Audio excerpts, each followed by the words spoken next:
ईद पर विवाद खड़ा करने की कोशिश की गई। आखिर क्यों ईद पर फिलिस्तीन की याद आई? ईद पर अमन का पैगाम देने की जगह पर क्यों फिलिस्तीन के झंडे लहराए गए? इस रिपोर्ट में देखिए। ईद का जश्न, फिलिस्तीन का रंग, पोस्टर वाला पैगाम, झंडे पर घमासान। भोपाल टू सहारनपुर, फिलिस्तीन के लिए दुआ। भाईचारे का त्योहार, सियासत की क्या दरकार?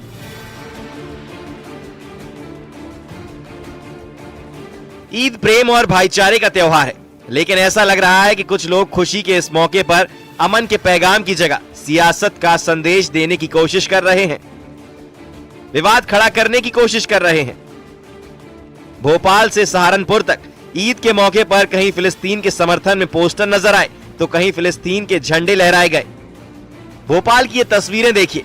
मस्जिद में नमाज के लिए कुछ लोग पहुंचे थे।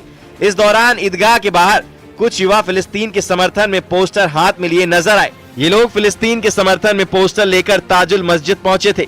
ये भी कहा जा रहा है कि ईद उल फितर के मौके पर भोपाल के ईदगाह में फिलिस्तीन के नारे लगाए गए। यूपी के सहारनपुर में फिलिस्तीन का झंडा लहराया गया। ईद की नमाज के बाद नमाजी घंटा घर पर पहुंचे और जाम लगा दिया। हाथों पर काली पट्टी बांधकर फिलिस्तीन के लिए नारे भी लगाए। ईद के मौके पर फिलिस्तीन के समर्थन पर सियासत भी तेज हो गई है। जो हिंदुस्तान के खिलाफ षड्यंत्र रचेगा उनके काले चिट्टे सामने आ जाएंगे। नमाज पढ़ो, दुआएं लो और लोगों को दुआएं दो। वहां तक तो समझ में आता है। राजनीतिक ज्ञान बगारोगे और राजनीतिक स्टेटमेंट दोगे तो ध्यान रखना कादरी, ये हिंदुस्तान में बाबा साहब अंबेडकर का कानून है। बाबा साहब का अंबेडकर के कानून से कोई न बचा है न आगे कोई बचेगा। भोपाल में फिलिस्तीन के पोस्टर पर मंत्री विश्वास सारंग ने कहा कि उन्माद फैलाने की कोशिश बर्दाश्त नहीं की जाएगी। तो कांग्रेस ने पलटवार करते हुए कहा कि संविधान में सबको अपनी बात कहने का अधिकार है। जिस तरीके से युद्ध होते हैं वो युद्ध देशों को बर्बाद करने का काम करते हैं, और मानवीयता के आधार पर किसी ने अपनी बात रखी तो उसको रखने का अधिकार है, और इस देश के संविधान ने इस देश के मौलिक अधिकार उन्हें दिया है। कांग्रेस और विपक्ष के नेता तुष्टीकरण की राजनीति को लेकर किस हद तक गिरेंगे, ये शर्मसार करने वाला। आज यदि ईद के अवसर पर इस तरह के बैनर लगाकर इस देश के में अराजकता फैलाने की कोई कोशिश करेगा तो वो बर्दाश्त नहीं किया जाएगा। ईद के मौके पर सियासी हमले लगातार जारी हैं। खुद को मुस्लिम समाज का हितैषी बताने वाले नेता लगातार देश में मुसलमानों के हालात पर बयान दे रहे हैं। श्रीनगर में पीडीपी चीफ महबूबा मुफ्ती ने कहा कि फिलिस्तीन में जो कुछ हो रहा है उसे देखकर दिल दुखता है। उन्होंने दावा किया कि देश के अंदर भी मुसलमानों पर जुल्म हो रहा है। और आज खुशी का दिन है। मेरी तरफ से सारे लोगों को ईद की बहुत बहुत मुबारक। पर इसके साथ दिल में एक तकलीफ है जो फलस्तीन में इस वक्त हो रहा है। जिस तरह वहाँ लोग मजलूमियत का शिकार हो गए हैं, उसके लिए हम सब दुआ करते हैं। और दूसरी तरफ से हमारे मुल्क के अंदर जिस तरह मुसलमानों के साथ इस वक्त ज्यादतियाँ हो रही हैं, उसके लिए भी हमारा दिल जो है बहुत दुखी होता है, तकलीफ होती है। तो इसलिए अल्लाह ताला से ये दुआ करते हैं कि सारे इंसानियत को जुल्म से आजाद करे, खासकर जो मुस्लिम उम्मा इस वक्त। भाईचारे के त्योहार पर सियासत की क्या दरकार है? ईद के मौके पर फिलिस्तीन का समर्थन कर क्या माहौल बिगाड़ने की कोशिश की जा रही है? ईद के जश्न को फिलिस्तीन का रंग क्यों दिया जा रहा है? इस सियासी बयानबाजी का दौर शुरू हो गया है। Bureau report, news 18। किया है एआईएमपीएलबी और विपक्ष लगातार इस बिल का विरोध कर रहे हैं, जिस पर बीजेपी ने मुस्लिमों को गुमराह करने के आरोप लगाए। ये रिपोर्ट देखिए।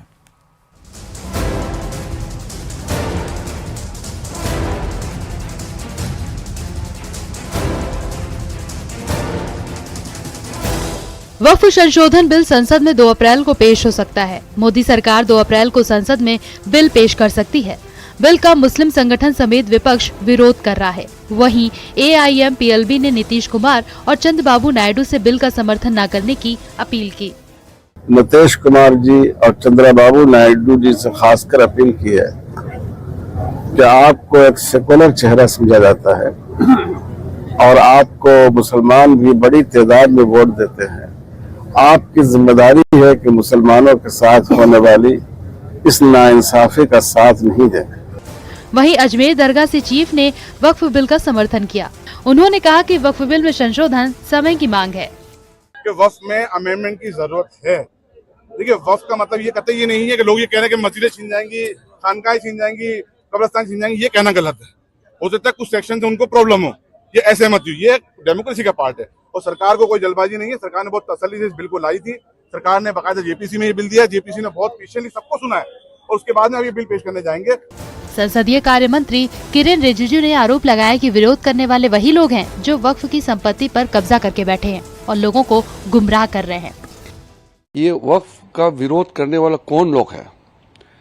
जो कुछ लोग ताकतवर हैं, वक्फ के प्रॉपर्टी को कब्जा करके रखा हुआ है, वो लोग मिसगाइड कर रहे हैं, लोगों को गुमराह कर रहे हैं। ये बिल्कुल ठीक नहीं है। अच्छा, मुझे बताइए कि कुछ लोग कहता है कि ये वक्फ अमेंडमेंट बिल अनकॉन्स्टिट्यूशनल है। वक्फ संशोधन बिल के लिए बनाई गई जेपीसी के चेयरमैन जगदम्बिका पाल ने कहा कि बहुत सारे मौलाना भी वक्फ संशोधन बिल के पक्ष में हैं। बिजनेस एडवाइजरी कमेटी की मीटिंग में तय होगा बिल कब पेश होगा। इसका फायदा पूरे देश को मिलेगा। हमने इसकी रिपोर्ट प्रस्तुत कर दी है, रिपोर्ट अडॉप्ट कर ली गई है। अब सरकार को ने कहा भी कि हम इसको बिल लेकर के आएंगे। अब बिजनेस एडवाइजरी कमेटी स्पीकर साहब की अध्यक्षता में अगले 4 दिन में जब एजेंडा फिक्स कर देंगे तो सरकार बिल लेके आएगी, पास होगी। ईद के मौके पर वक्फ का विरोध करने वालों पर बीजेपी नेता शहनवाज हुसैन ने कहा कि अगर सियासत करनी है तो जंतर मंतर जाइए। मस्जिद इबादत की जगह है, सियासत की नहीं। इबादत में सियासत की गुंजाइश नहीं है। अगर आपको सियासत करना है तो जाओ जंतर मंतर। मस्जिद में आगे काला पट्टी बांधना ये इबादत नहीं है, ये सियासत है, क्योंकि गुमराह कर रहे हो सरकार के खिलाफ। वक्फ संशोधन बिल संसद के पिछले सत्र में लोकसभा में पेश किया गया था। विपक्षी सदस्यों के भारी हंगामे के चलते बिल को जेपीसी के पास भेज दिया गया। वक्फ बिल को लेकर बीजेपी सांसद जगदम्बिका पाल की अगुवाई में जेपीसी गठित की गई थी।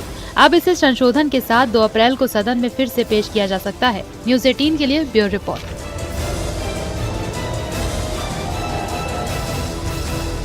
ईद पर सिर्फ फिलिस्तीन के झंडे ही नहीं लहराए गए, काली पट्टी बांधकर वक्फ बिल का विरोध भी किया गया। ईद पर मुस्लिम समुदाय के लोगों ने मस्जिदों में नमाज अता की और बाद में बाजू पर काली पट्टी बांधकर वक्फ बिल का विरोध किया। रिपोर्ट देखिए।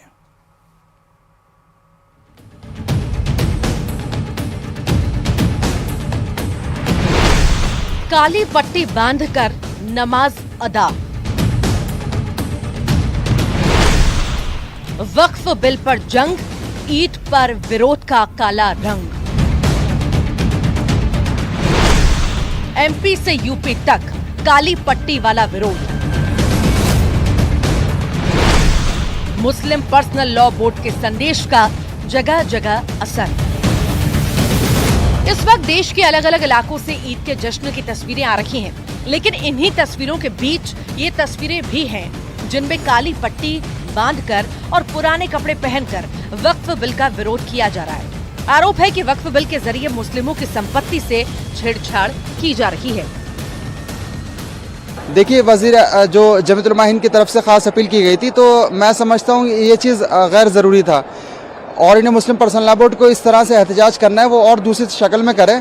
लेकिन ये ईद के मौके पर जो आज सिर्फ और सिर्फ जो है हम लोग खुशियाँ मनाने के लिए आए हैं, ना कि हम लोग जो है एहतजाज करें या फिर हम लोग काली पट्टी बांधकर जो इस तरह से करें, ये चीज़ गलत पैगाम जाता है। दरअसल all India Muslim personal law board की तरफ से वक्फ बिल के विरोध का आह्वान किया गया था। यही वजह रही कि देश के अलग अलग इलाकों से नमाज के दौरान काली पट्टी बांधकर विरोध की तस्वीरें सामने आई। मध्य प्रदेश के भोपाल, यूपी के मऊ और आंध्र प्रदेश के विजयवाड़ा में भी लोगों ने अपना विरोध दर्ज कराया। वक्फ बिल आया है, हमारे हिंदुस्तानी मुसलमान ये मानते हैं कि वो हमारी संपत्तियां हैं, हमारे बाप दादा और हमारे पूर्वजों की संपत्तियां हैं। एहतिजाज के लिए मुस्लिम पर्सनल बोर्ड का रात में मैसेज आया कि लोग काली पट्टी बांधकर एहतिजाज करें।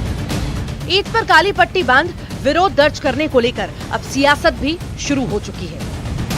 देश बाबा साहब के संविधान से चलता है। संसद में जनप्रतिनिधि आते हैं और समस्याओं पर, सुधारों पे बात करते हैं। तो क्या ये सुधारों का विरोध है या उन कतिपय जो समाज से निकली हुई आवाजें हैं जो उस कब्जों के विरोध करती है, जो उस वक्फ की संपत्ति के दुरुपयोग के विरोध में आवाज उठाते हैं, उन विरोधी आवाजों का विरोध है। भारतीय जनता पार्टी कुछ भी कहे, पर ये लोकतंत्र की व्यवस्था है, संविधान में व्यवस्था है। कोई भी व्यक्ति, कोई भी वर्ग, कोई भी समुदाय जिसको कोई तकलीफ है और अगर सरकार कानून में कोई संशोधन करना चाहती है तो अपना विरोध जाहिर वो शांतिपूर्ण तरीके से कर सकता है, तो वो कर रहे हैं। सच बात ये है कि वक्फ बोर्ड मेरे ख्याल से तो अब तक जो चला आ रहा था वो पर्याप्त था और उसमें पूरे प्रावधान मौजूद हैं। जाहिर है ईद की खुशियों के बीच इस विरोध ने वक्फ बिल पर बहस को फिर से गर्म कर दिया है।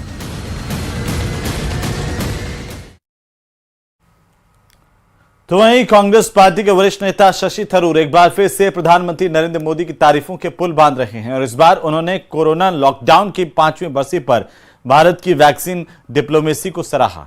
इससे पहले भी थरूर कई मौकों पर प्रधानमंत्री मोदी की नीतियों की तारीफ कर चुके हैं। आखिर क्या है शशि थरूर के इस बदले हुए रूप की कहानी, रिपोर्ट में देखिए।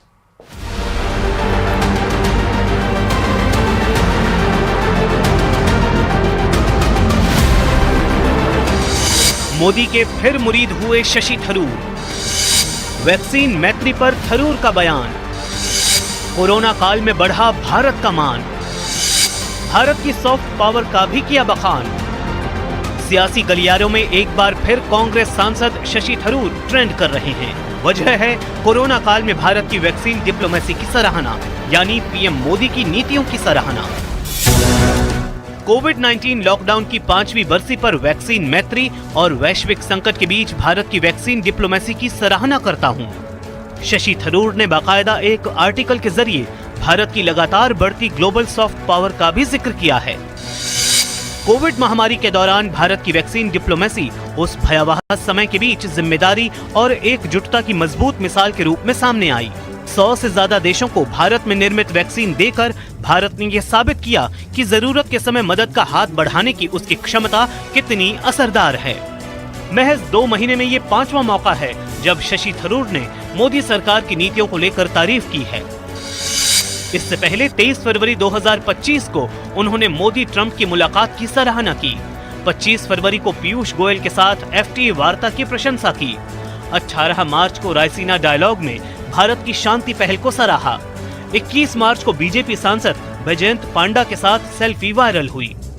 यही वजह रही कि बीजेपी के शहजाद पूनावाला ने एक्स हैंडल पर कांग्रेस को नसीहत दे डाली। यूक्रेन रूस मामले में मोदी सरकार की शानदार विदेश नीति की प्रशंसा, ईवीएम और चुनाव आयोग पर संदेह करने वालों को चुप कराने के बाद अब डॉक्टर थरूर ने भारत की वैक्सीन मैत्री, वैक्सीन डिप्लोमेसी पर एक शानदार लेख लिखा है। उम्मीद है कि कांग्रेस उन्हें बर्खास्त नहीं करेगी, बल्कि एक बार राष्ट्र नीति को राजनीति से और देश के हित को पारिवारिक हित से ऊपर रखेगी। देर आए दुरुस्त आए।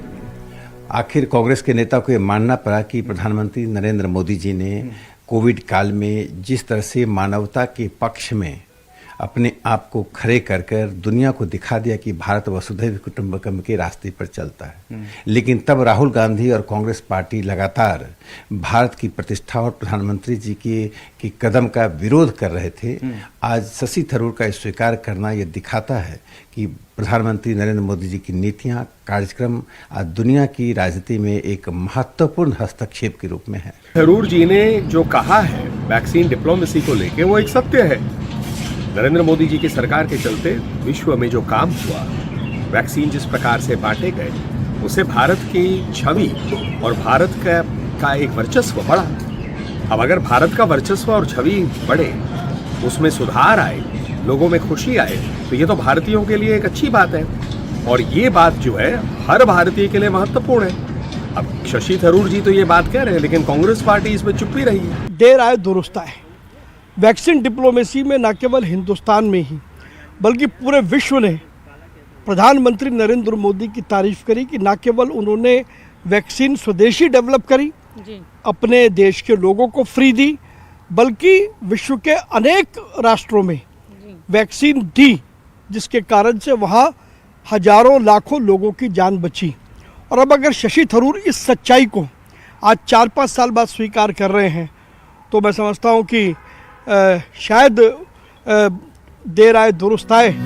शशि थरूर का बार बार पीएम मोदी की नीतियों की सराहना करना सिर्फ संयोग है या सियासी संकेत, ये सवाल अभी भी बना हुआ है। लेकिन इतना तय है कि कांग्रेस के भीतर इसे लेकर हलचल जरूर मच रही होगी।